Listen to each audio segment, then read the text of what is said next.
ದೇವರಾತ್ಮ ಜಲ ಸಮೂಹಗಳ ಮೇಲೆ ಚಲಿಸುತ್ತಿತ್ತು. ಅಂದರೆ ದೇವರು ಆತ್ಮ ಸ್ವರೂಪನು ಚಲಿಸುತ್ತಿತ್ತು. ಸಮುದ್ರದ ಮೇಲೆ ನಡಿಬೇಕಂದ್ರೆ ಒಬ್ಬ ಮನುಷ್ಯ ಮುಳುಗೋಗ್ತಾನೆ. ಜಲ ಸಮೂಹದ ಮೇಲೆ ನೋಡಿದಿರಾ, ಜಲ ಸಮೂಹದ ಮೇಲೆ ನಡೆದ್ರೆ ಮುಳುಗೋಗ್ತಾನೆ ಮನುಷ್ಯ. ಆದರೆ ಇದು ಯಾರು? ಆತ್ಮ ಪ್ರೇಮ. ಆತ್ಮ ಅಂದರೆ ನಿಮ್ಮಲ್ಲಿರುವಂಥ ಆತ್ಮ, ನಮ್ಮಲ್ಲಿರುವಂಥ ಆತ್ಮ. ಈ ಆತ್ಮ ಕಾಣಲ್ಲ ಪ್ರೇರಿ. ಕರೆಂಟ್ ಇದೆ ನೋಡಿ, ಈ ಕರೆಂಟು ಅದು ಬೆಳಕು ಕಾಣುತ್ತೆ.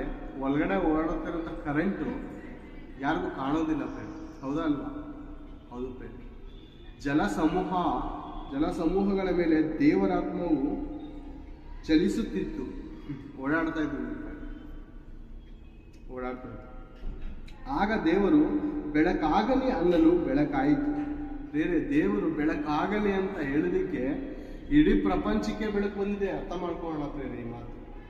ಬೆಳಕಾಗಲಿ ಅಂದಿದ ತಕ್ಷಣ ಬೆಳಕಾಯಿತು. ಬೇರೆ ಈ ದಿನ ನಾವು ನೀವು ಕತ್ತಲೆಯ ಪ್ರಪಂಚದಲ್ಲಿ ಜೀವಿಸ್ತಾ ಇರ್ಬೋದು. ಕತ್ತಲೆ ಅಂದರೆ ಬೇರೆ ಪಾಪ ಎಂಬುವಂಥ ಕತ್ತಲೆ. ಪಾಪಕ್ಕೆ ಬೈಬಲ್ ಏನು ಹೇಳುತ್ತೆ ಅಂದರೆ ಕತ್ತಲೆಯ ಜೀವನ. ಪಾಪದ ಜೀವಿತದಲ್ಲಿ ಕ್ಷಣಿಕವಾದಂಥ ಸುಖ ಸಿಗಬಹುದು ಬೇರೆ.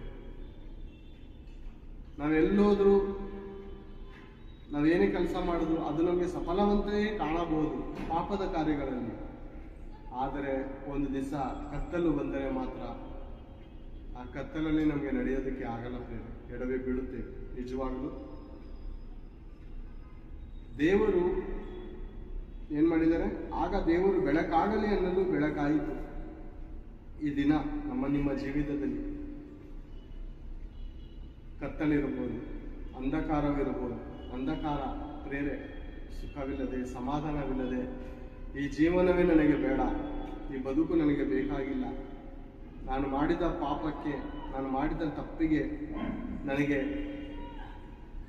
ಪ್ರಾಯಶ್ಚಿತವಿಲ್ಲ ಅಂತ ಒಂದು ವೇಳೆ ಮನುಷ್ಯರಾದ ದೇವರ ಮಕ್ಕಳೇ ನೀವು ಅಂದುಕೊಳ್ಳಬಹುದು.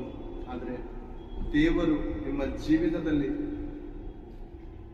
ನನ್ನ ಮಗನಿಗೆ ಬೆಳಕು ಬರಲಿ, ಅವನು ಕತ್ತಲೆಯ ಪ್ರಪಂಚದಿಂದ ಹೊರಗಡೆ ಬರಲಿ, ನನ್ನನ್ನು ನಾನು ಕಳಿಸಿಕೊಟ್ಟಂತ ಯೇಸು ಕ್ರಿಸ್ತನನ್ನು ನಂಬಲಿ ಅಂತ ದೇವರು ಈ ದಿನ ಒಟ್ಟಿಗೆ ಮಾತಾಡ್ತಾ ಇದ್ದಾರೆ.